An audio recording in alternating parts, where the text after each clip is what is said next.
Alrighty, ladies and gentlemen, so here we are working on a 2009 Chevy Malibu LT 2.4 liter.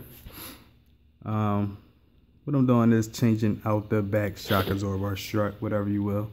I have a tow hitch, as you see, so I do a lot of towing around and stuff like that. So my rear end suspension suffers the consequence of that. So just changed out the shock absorber.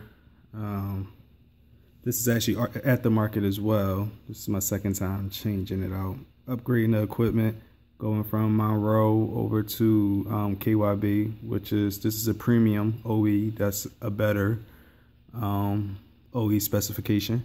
It may make your ride a little bit more stiffer, which I can use given the fact that, you know, I tow.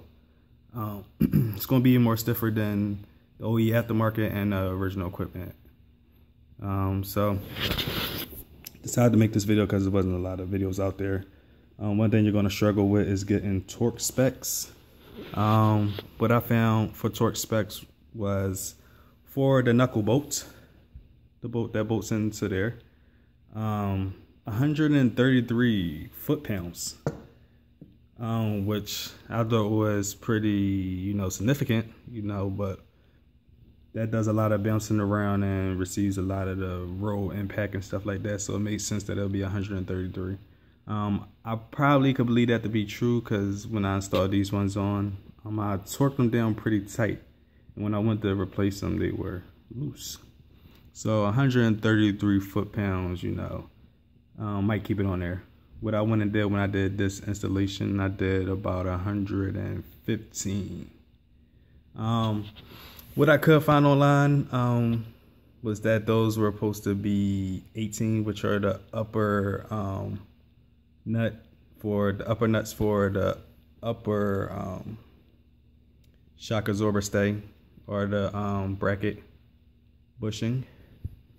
Those are supposed to be about 18 or so. I seen something where it said 33 foot-pounds, and I torqued the 33 foot-pounds and the screw broke off, so I had to do a little fabricating on the other side, but that could have been messy if I didn't have the tools that I needed to, you know, fabricate and replace it.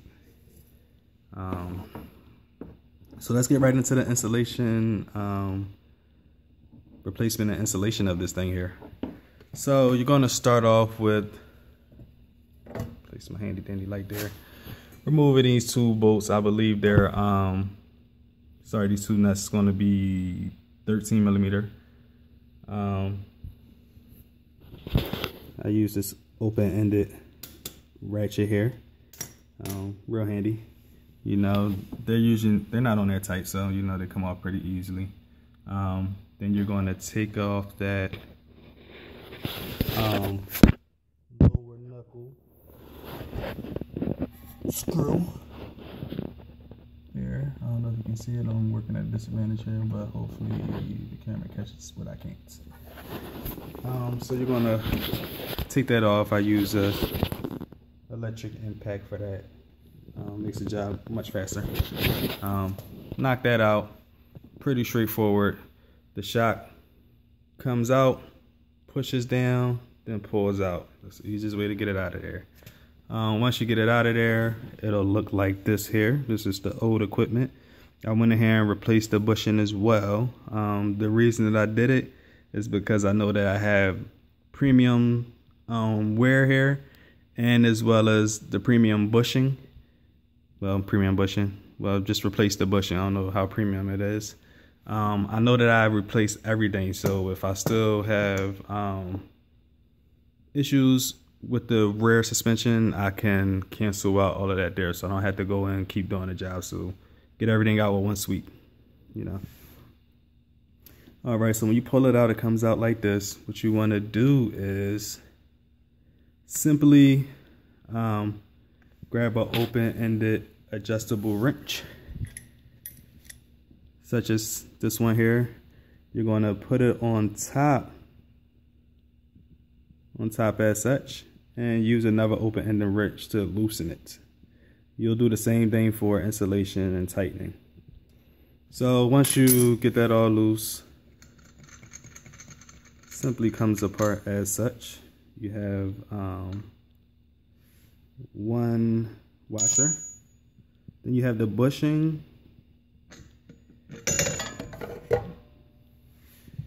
then you have another washer. Take those off. If you're using the old hardware, you know, just put it right on top of your new shock absorber, strut, whatever you will. As such. Just repeat the steps.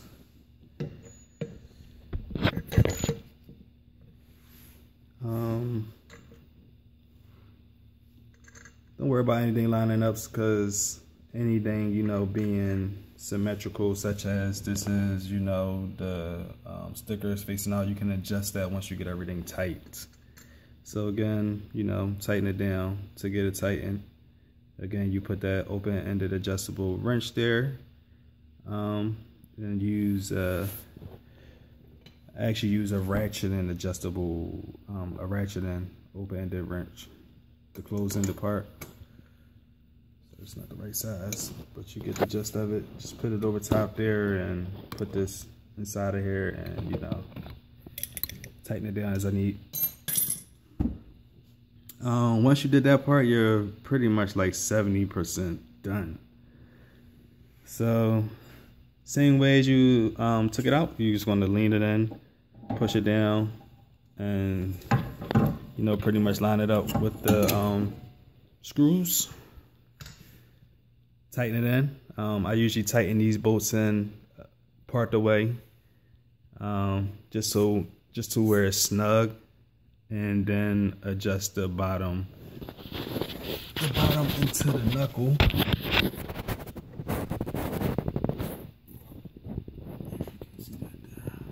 The bottom into the knuckle, and then I tighten the top back up, and then the bottom. Again, tighten it up to torque spec. If you want to be diligent and find the exact torque, you can. That seemed to be sufficient for me. 133 sounded kind of out there, but it sounds about right, you know. So